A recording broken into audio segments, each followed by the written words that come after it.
नमस्ते मेरे नए प्यारे छोटे दोस्तों। मैं एक बार फिर खास तुम्हारे लिए एक सुंदर सी कहानी लेकर आया हूँ। क्या आप तैयार हैं? क्योंकि आज का ये वीडियो आपको हैरान कर देगा। शुरू करने से पहले लाइक और सब्सक्राइब जरूर भूलें ना। तो चलो, अब बिना देर किए कहानी की दुनिया में छलांग लगाते हैं। मुझे पूरा यकीन है कि आप सब बच्चों को ये कहानी बहुत पसंद आएगी। कहानी रहस्यमयी गुफा और बच्चों की समझदारी। गर्मियों की छुट्टियां थीं। नीले आसमान में सूरज चमक रहा था और हवा में आमों की मिठास घुली हुई थी। रोहित और रिया 10 और 8 साल के भाई बहन अपने छोटे से गांव सुखपुरा में मम्मी पापा के साथ रहते थे। उनकी मम्मी प्रिया हर वक्त बच्चों का ख्याल रखती। खाने में उनकी पसंद की पकौड़ियाँ बनाना, घाव पर मरहम लगाना या रात को सुलाते समय पुराने राजाओं की कहानियां सुनाना। वही पापा राजेश थोड़े सख्त थे। वो हमेशा कहते, नदी किनारे अकेले मत जाना, जंगल के अंधेरे रास्तों से दूर रहना और किसी अजनबी की बातों में न आना। एक शाम जब सूरज ढल रहा था, रोहित ने पेड़ की डाल पर बैठे तोते को देखा। तोता बोला, चीची, पहाड़ी पर गुफा है, गुफा में चमकता खजाना। रिया की आंखें चौंधिया गईं। भैया चलो वहां, सच्चा खजाना ढूंढेंगे।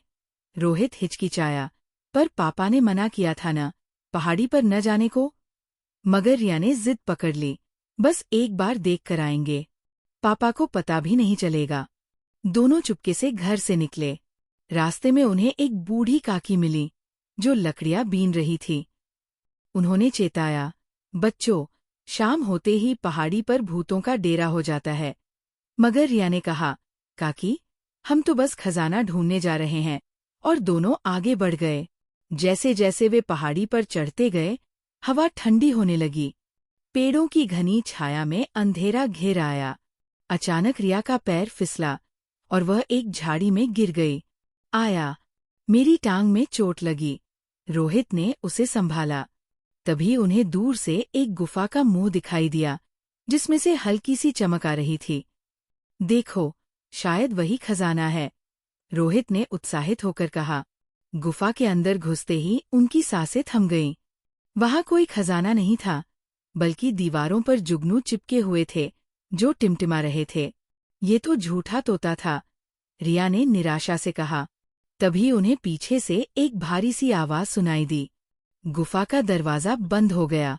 दोनों ने जोर जोर से दरवाजा खटखटाया, मगर कोई जवाब नहीं आया। अंधेरे में रिया रोने लगी। मम्मी पापा को याद आ रहा है, मम्मी पापा की बुद्धिमानी। घर पर जब शाम गहराई तो प्रिया मम्मी ने देखा बच्चे कहीं नहीं हैं। उनकी आंखों में आंसू आ गए। पापा ने गांव वालों को इकट्ठा किया और सबने मिलकर खोज शुरू की। पापा को रास्ते में वही बूढ़ी काकी मिली जिन्होंने बताया वो पहाड़ी वाली गुफा की तरफ गए थे। पापा तुरंत मशाल लेकर निकल पड़े।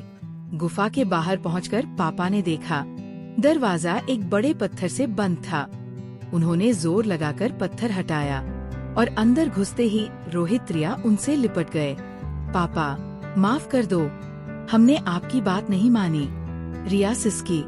पापा ने उन्हें गले लगाते हुए कहा, अब डरो मत, पर याद रखो, माता पिता की सलाह जीवन की रोशनी होती है। घर वापसी और मिठास भरा सबक। घर लौटकर प्रिया मम्मी ने दोनों के घावों पर हल्दी लगाई और गर्म दूध पिलाया। रोहित ने कहा, मम्मी, आपकी हर बात सुनेंगे अब से। रिया ने पूछा, पर उस तोते ने झूठ क्यों बोला? पापा हंसकर बोले, तोते को देखकर लगता है वो तुम्हारी परीक्षा ले रहा था। अगर तुम हमारी बात मान लेते तो ये मुसीबत न आती। उस रात परिवार छत पर बैठा तारे गिन रहा था। प्रिया मम्मी ने कहा, बच्चों, हमारा डर तुम्हारी सुरक्षा के लिए होता है।